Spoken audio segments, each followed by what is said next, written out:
گھر میں رکھی ہوئی یہ 3 چیزیں برے حالات اور جادو کو دعوت دیتی ہیں۔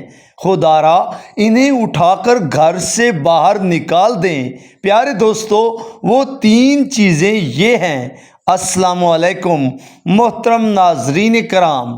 ہمارا گھر ہماری زندگی میں سکون، راحت اور برکت کا مرکز ہوتا ہے، لیکن بعض اوقات ہم انجانے میں ایسی چیزیں اپنے گھر میں سنبھال کر رکھتے ہیں جو گھر کے ماحول کو بوجھل اور بے ترتیب بنا دیتی ہیں۔ محترم ناظرین کرام، دین اسلام ہمیں صفائی، پاکیزگی اور نظم و ضبط کی تعلیم دیتا ہے۔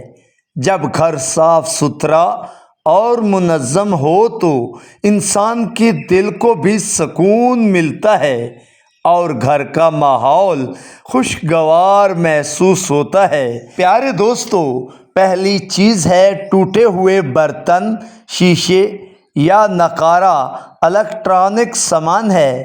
پیارے دوستو، بہت سے گھروں میں دراڑ والے کپ، ٹوٹے ہوئے برتن، خراب گھڑیاں، بند موبائل یا نقارہ مشینیں سالہ سال ایک کونے میں پڑی رہتی ہیں۔ ایسی چیزیں نہ صرف گھر کی خوبصورتی کو متاثر کرتی ہیں بلکہ غیر ضروری جگہ بھی گھیر لیتی ہیں۔ اگر کوئی چیز قابل مرمت نہیں تو اسے مناسب طریقے سے گھر سے نکال دینا بہتر ہے تاکہ گھر صاف اور منظم رہے۔ پیارے دوستو، اسی کے ساتھ دوسری چیز ہے گھر کے کونوں میں جمع ہونے والی گرد، کچرا، پرانے بیکار کپڑے اور ایسے جوتے ہیں جو کبھی استعمال نہیں ہوتے۔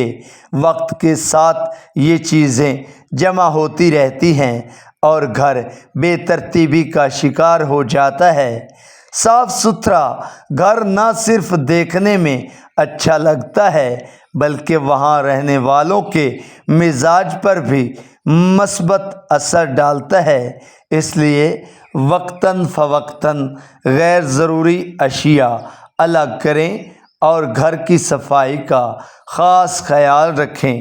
پیارے دوستو، اب میں تیسری چیز بتانے والا ہوں، غور سے سنیں۔ تیسری چیز وہ اشیاء ہیں جو توہم پرستی یا غلط عقائد کو فروغ دیتی ہیں۔ ایک مسلمان کا یقین صرف اللہ رب العزت کی ذات پر ہونا چاہیے۔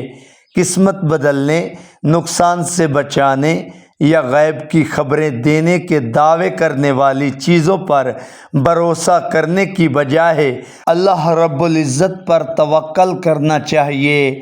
گھر میں قرآن پاک کی تلاوت، نماز کی پابندی اور اللہ رب العزت کا ذکر و اذکار روحانی سکون کا بہترین ذریعہ ہیں۔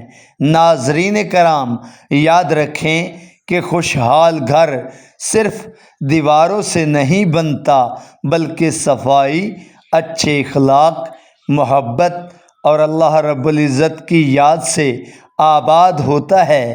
تو پیارے دوستو، اپنے گھر کو غیر ضروری اور بیکار چیزوں سے پاک رکھیں اور صفائی کو اپنی زندگی کا معمول بنائیں اور اپنے اہل خانہ کے ساتھ مل کر ایک پرسکون اور خوشگوار ماحول قائم کریں۔ اللہ رب العزت ہم سب کے گھروں میں خیر، برکت، امن اور سکون عطا فرمائے۔ آمین ثم آمین۔ پیارے دوستو، اگر آپ کو ہماری یہ ویڈیو اچھی لگے تو پلیز ویڈیو کو لائک کر دیں اور چینل کو ضرور سبسکرائب کر لیں۔ تھینک یو سو مچ۔ اللہ حافظ۔